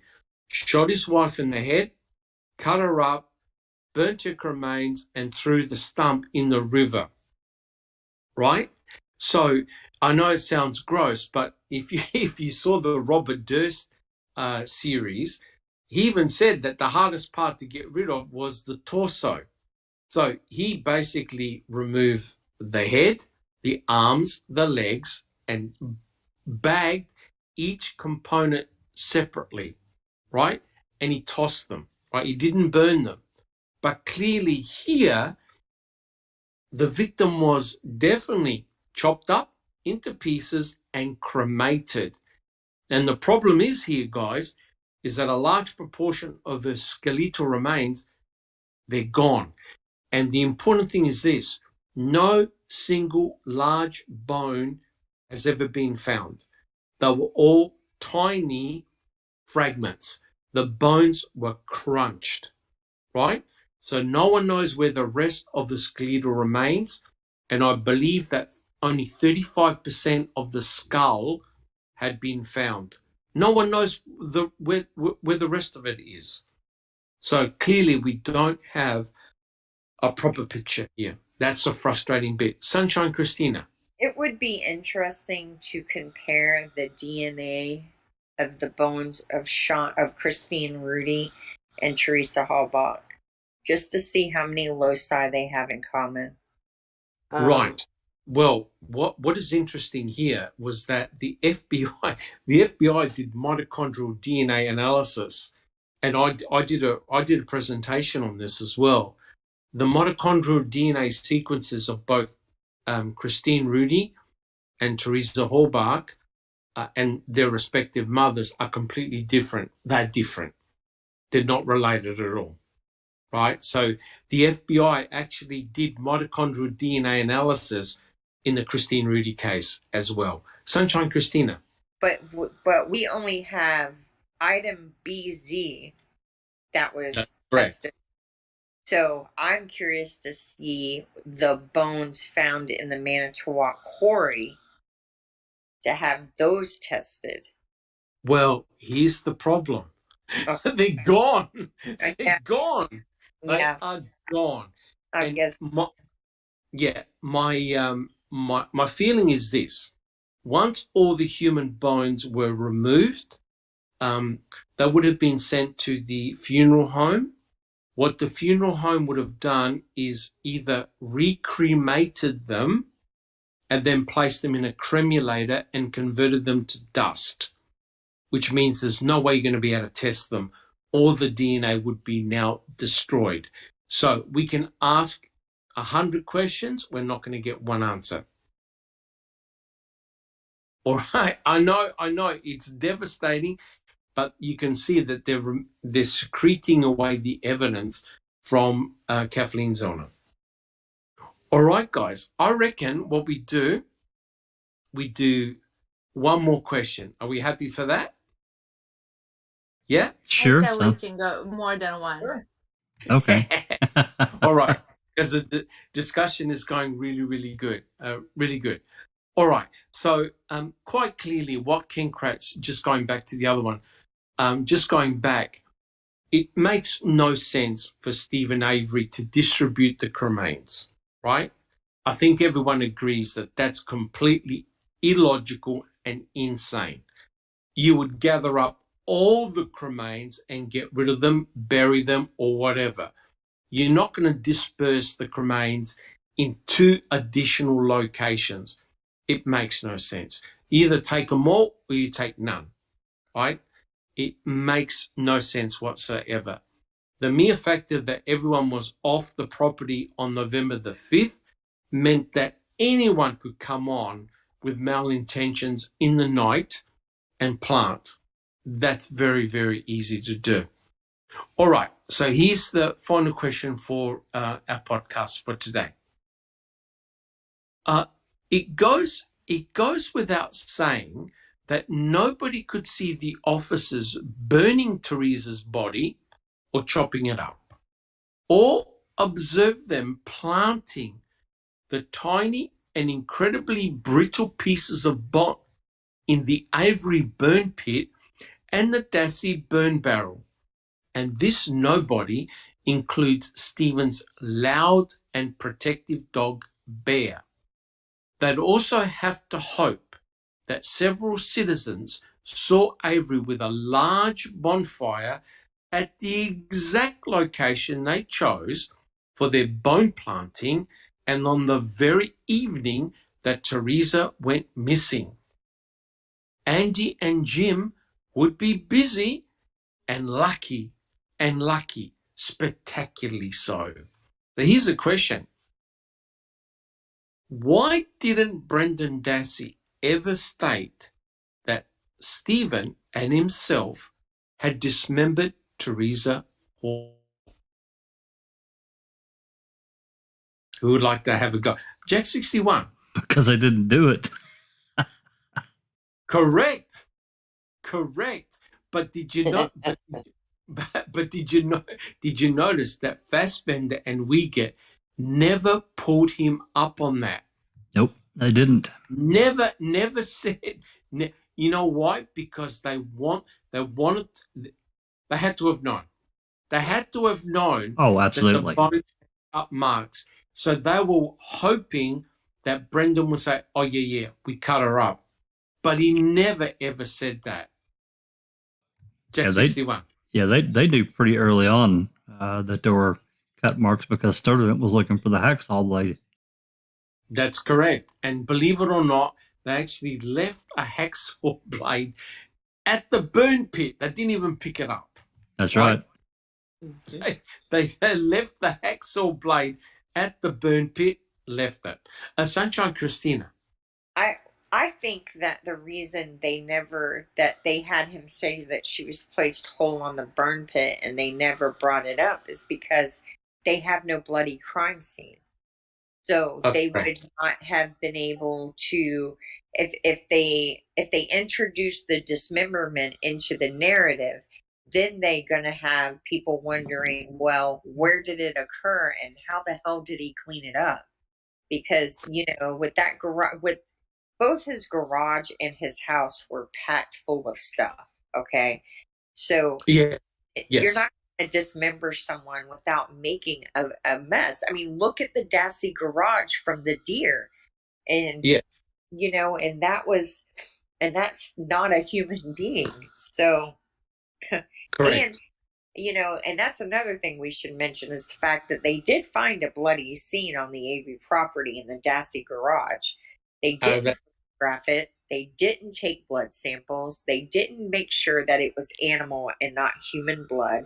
And they basically ignored it. I mean, isn't it Dietering that says, ha ha ha, this shows how much I know about the property or something? That's correct. That's correct. Yeah. I mean, They, ridiculous. they basically took on face value everything that Bobby said. And he wasn't challenged. He wasn't severely challenged.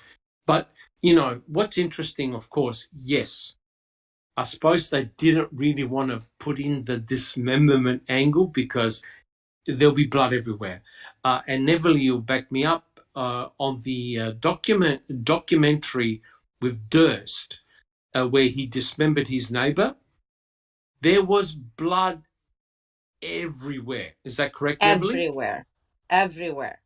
Yeah, everywhere. Yeah, yeah. The whole floor was covered in blood, right? There's no way you can clean that up. There's no way you can hide it. Well, think about the Routier click. I'm sorry. Think about the Routier case. We flashed some crime scene photos from that scene. Oh, and yes. That wasn't even a dismemberment. That was just, you know, knife injuries. And you got to remember, they also had Brendan say that she was stabbed a few times and her throat was slit. Correct. And we don't have blood from that either. Correct. And you see, this is the insanity. Right? Brendan goes, yeah, cut her throat. I stabbed her in the stomach. Now, mind you, this was in the bedroom where you've got a mattress underneath. And then Fassbender was asked, well, where's the blood? And then he's saying, oh, maybe they only stabbed her a little bit. And when he cut her throat, was small, wasn't in depth, there was no blood. And you're thinking to yourself, who's coming up with the fantasy here? Neville, do you have a comment? Yes. Remember how much blood there was of Stephen's blood in the Pontiac Grand Am and in the sink? Yes. A bunch. And that's just from a cut finger. on the finger. Yes. Correct. So we talked about this a bajillion times.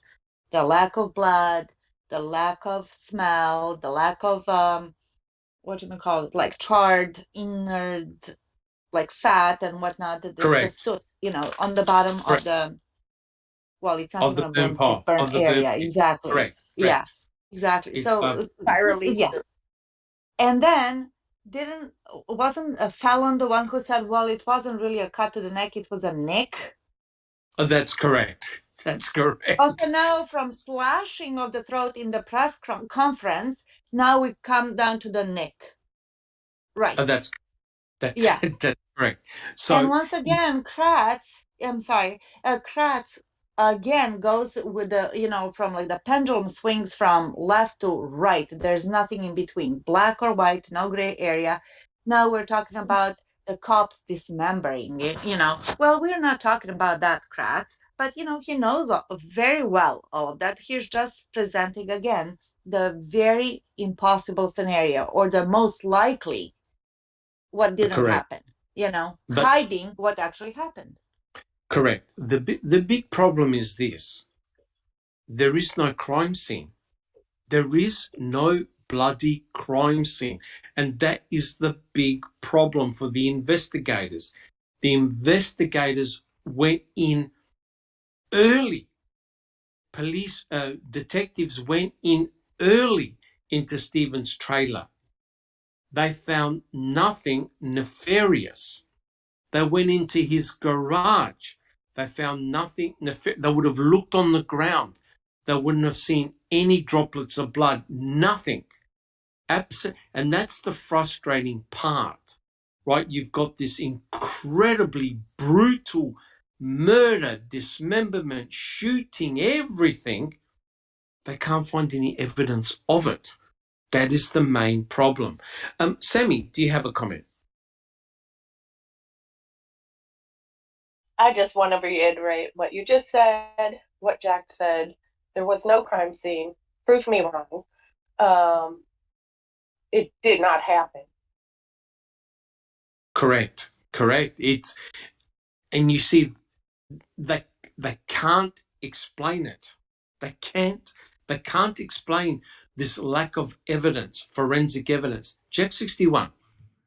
Remember what Uyghur said at Brendan's trial when they were talking about proof of something that happened, and Teresa getting stabbed, and he says, "Oh well, all the blood went inside the body cavity." Correct. Which is incredible because we've seen enough documentaries where we've seen people being stabbed and attacked on a bed or a mattress. It is shocking. And blood seeps down into the carpet and it ends up on the bottom of the carpet, right? And don't forget, guys, they took out the wood paneling from Stephen's room. They also took the carpet and examined the carpet, the bedding, the wood paneling. They found no Teresa Hallbach at all. Jack 61. Yeah, well, I think that I think that could happen. Some blood, and probably does, seep inside the body cavity, but not all of it. Come on.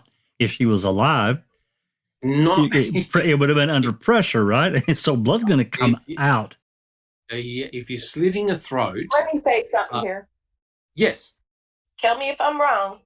Our body, literally, is like a pressurized system, correct? Yes, with a pumping heart, correct. Yes, and when you're talking about severing main arteries or any kind of veins, that's going to happen. That blood is going to seep out because the rest of our body is also under pressure. It's not going to be like some empty bag and suck it up unless the injury is only internal. And correct. You're looking at that and gravity. Correct. For real. Correct. And the other important point, according to Brendan, is that they moved Teresa Hallbach from the bedroom to the garage, which means that her body would have been dripping blood, right? And they didn't find any evidence of blood anywhere, right? Now, Stephen wasn't careful at all about the blood in his grand dam, right? The blood was left there. The blood was left in his sink. The blood was left in his house. So therefore, how on earth could he be a clever forensic guru and clean up, yet leave his own blood everywhere? Right? It made no sense. And when you cut a major vessel in your neck, you're going to have blood spray for meters, probably up the wall, everywhere, right? You're not going to be able to hide small droplets of blood. Plus, with their lights, special lights, with luminol testing, you'll be able to determine the presence of blood, right? And how ridiculous is this? They tested the cuffs, the handcuffs and the leg irons. They found DNA on them, but it was none from Teresa Hallbach, right? So they actually can't prove that she was in Stephen Avery's bedroom or garage, except if you want to talk about Ida Meffel. And we can, of course. All right, guys, do we have any other comments? All right. Well, I reckon what we'll do, we'll leave it here. I think it's a good point to leave it. We've had a lot of great questions in the panel and in the audience. I think what we'll do, we'll leave it here and we'll continue next week. But, you know, this chapter here is important for all of us because you need to counteract all the points that Mr. Kratz is making. And as Jack 61 said, they pointed the finger at Lenk and Colburn, right? Oh, Lenk and Colburn had to have done this, had to have done that. Well, the only person who's accusing Lenk and Colburn as having done all of these things is Mr. Kratz himself. So that's why he makes it such a farcical situation that no one's going to believe it, right? So I believe, and it's only a personal opinion, I believe what happened was two events. The murder, and I don't know who did the murder. And part two was the finding of Teresa, whatever was left of her, and her vehicle and belongings. So you've got the murder itself, the finding of of what happened, and then the planting to pin it on Stephen Avery. Because if you look at the timing, as Ken Kratz said right at the beginning, the timing is ridiculous. Why would Stephen let Kacerik, Vogel, and everyone in his civil suit off the hook? It makes no sense. All right, guys, do we have any final comments? Okay, so guys, as tradition, let's go down the panel and tell us how you've been and what you've been up to. Alice, are you still with us?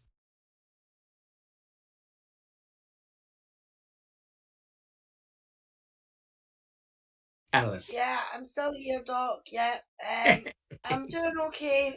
Sore throat came on earlier tonight, so I think I might be coming in for a wee head cold or something because it's been really raining here the last few days, and I've had to go out Yes. for a dog and things like that. So I think it's maybe just something like that. So, but fingers crossed, I'll get there over the next couple of days. Oh, But nothing good. new on my. Hopefully, I'll be back to doing videos shortly as well. Good, because we miss your special comments on Mr. Crab. I believe if you go into a tirade, you might lose your voice. Yes, I think so. I think so. That's why I've kind of kept it hush tonight. Try and save the voice for next time. We'll get better soon. Thank you very much. Thanks, Doc. BB. Fine, same old, same old.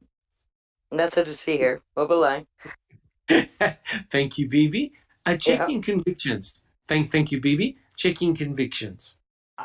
Nothing new. Just a reminder, check out Jeff Jones on Tuesdays and Thursdays. And the new Wednesday thing coming up, but I'll let the person talk about that. Other than that, nothing new with me at all. Awesome. Thank you very much, Checking Convictions. Inexplicable Susan, are you there?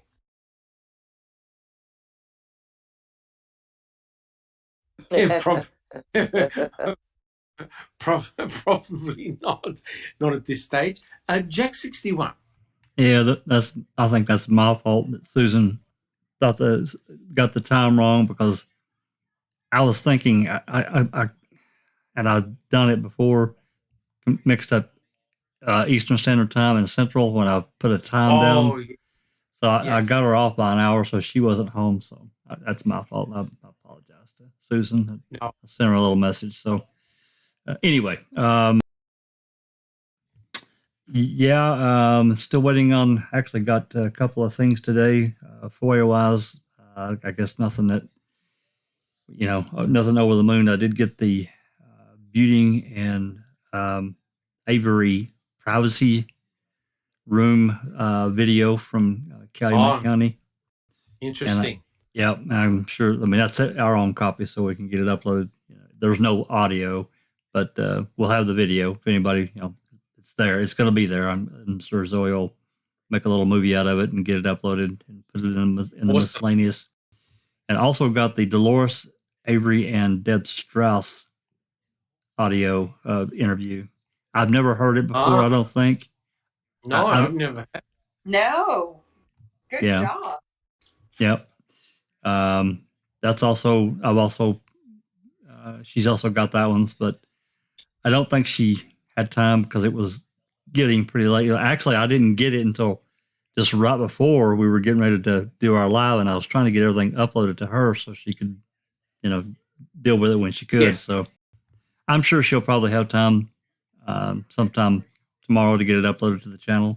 So, and awesome. Then open mic tomorrow. It's probably going to be a longer one, and I apologize for that, but we've got a lot of ground to cover. We're going to be talking about Colburn's, well, it's actually Netflix's motion to, in the Colburn Yes. lawsuit. Yeah, it's Oh boy. you read some of it. It's an absolute clusterfuck. It really is. It's so terrible. If there are any lawyers out there, I think they need to join us, right, Jack 61? Oh, please do.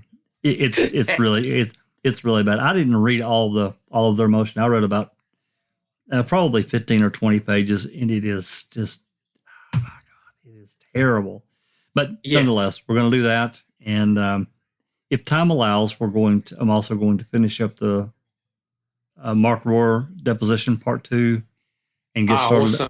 On Greasebox deposition. Awesome. That's all for me.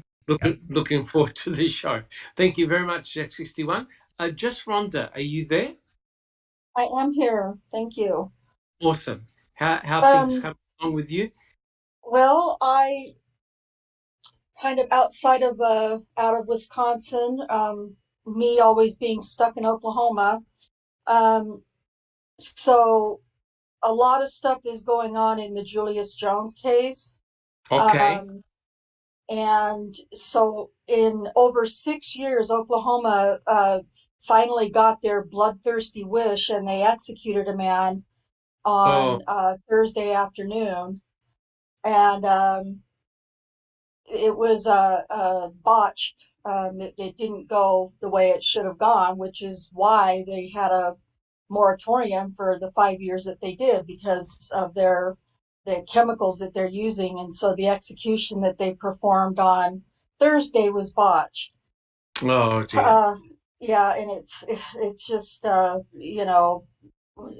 death penalty is a whole other topic, but Julius Jones' clemency hearing is on Monday, the 1st. And if he doesn't get clemency, isn't granted by Governor Stitt, then Julius is scheduled to be executed on November 18th. So I've just been sticking really close with that case, and there's a whole lot more to it, but I believe, like most other people that I know, that Julius is innocent, and it's going to be a dark, dark day on the 18th if he's executed. Yes. So anyway, that's kind of what I've been doing. Just still working on Daniel stuff, of course, and reading a lot of documents and trying to get briefs and things together for exhibits for his case. But right now, Julius Jones' case is very, very heavy on my mind. So yeah. Oh boy. Yep. Heavy stuff. That's for sure. So yeah. But thank you. No, thank you, Just Rhonda. Thank you very much. Neverly. Oh, all is well on this part. I'm catching up with all the foul play channels that we have, and a lot of work that our members are doing. I'm very proud of them, and I listen as much as I can, which lately I had limited time for that. And Rhonda, what you're talking about, the Julius Jones case, have you seen The Phantom on Netflix? Yes, I have. Oh, yes, I have. okay. I cried. I've watched The Phantom 3 different times, and Yeah, I cry because it's just heartbreaking, and it is. absolutely, my mind goes to Julius when I see that, of course. Yeah, I was gonna say, if you didn't, don't. But never mind. Yeah, it's really, It's heavy. definitely recommended. It is heartbreaking, but it's definitely recommended because when things go wrong, they can go badly, badly wrong. Yes. Yeah. I don't want to spoil it for anyone. Anything else, Neverly? No, all is well. Good job and everything. And thank you for a great podcast. Oh my gosh, this was really a good one. Thank you very much. Welcome. Thank you. Sunshine Christina. Hi. Same old, except for Wednesday. I guess I'm going to dip my foot into hosting a podcast. Foul Play's going to debut. Whoa. Yeah. Well done. Yeah. Wish me luck. It's going to be called the Crime Theory Exchange, and the premise is basically, wrongful convictions and true crime theories. And it's not just going to be about Wisconsin. As you know, I'm like tracking Gregory Allen, and Yes. he has a trail all over the U.S., and you start looking at him and you start finding others, and I just think it'll be interesting to not only present other cases and also have somebody on from the community and let them talk about their interest and have a panel and just have a discussion. The idea, I used to love watching Foul Play's Thirsty for Theory Thursdays and all those other podcasts, and so I figured, well, why not? We'll try this one. So wish me well. And I do. We all do. Yeah, we all do. And I'm waiting on FOIAs. Yes. Awesome. No, should be good. Look, I mean, there are so many. The reality is there are so many cases out in the media and on television, everywhere else. You can do podcasts for a million years. There's just so much out there at the moment. So all the very best, Christina. Looking forward to hearing it. Yeah, well, wish us well. Oh, I will. We all do. We all do. Thank you so much, Sunshine Christina. Is Zoe awake? Probably not. Probably sleeping next to her doggy, I would say. And finally, we have Sammy. Thank you, Dr. Silkman. Well, I do want to say that the Phantom, I do suggest people watch it because the death penalty is not all it's cracked up to be. I don't care who you are and what you've done. To put that on another human being is not okay. It's not right. Two wrongs don't make a right. But the Phantom is a perfect example for the argument to abolish the death penalty. Let the guilty rot in jail and leave open always the opportunity for innocence to be discovered for the wrongfully convicted. I mean, there's a lot of that out there. And until you can guarantee that somebody's not going to be wrongfully convicted, how can you support a death penalty? Because there is no guarantee. Look at all this crap we're fragging, Correct. So yeah, that's just my opinion. But I'm doing well. How are you doing? Yes. Doing really good. Like I said, I'm looking after my health and trying to get as healthy as possible and trying to cure. I spend my time doing a lot of reading and research and looking up a lot of the podcasts and stuff like that. So, yeah, the important thing is to keep busy. Thank God I'm not addicted, right? Thank God I'm not addicted. No, you're not. Lies. Thank God I'm not addicted. All right, guys. Well, look, I'd like to thank my panel for coming along and sharing their wisdom. And, of course, we'd like to thank all of our supporters for coming along and listening into the podcast and asking some really great questions. Remember, guys, if you like what we do, please subscribe and make sure that you leave your DNA on the thumbs up button and let us know how we can improve the podcast. Thank you so much, guys. My name is Dr. Silkman, and I'm from the Foul Play team, and we'll catch you all next week. Thank you. This has been a Foul Play production.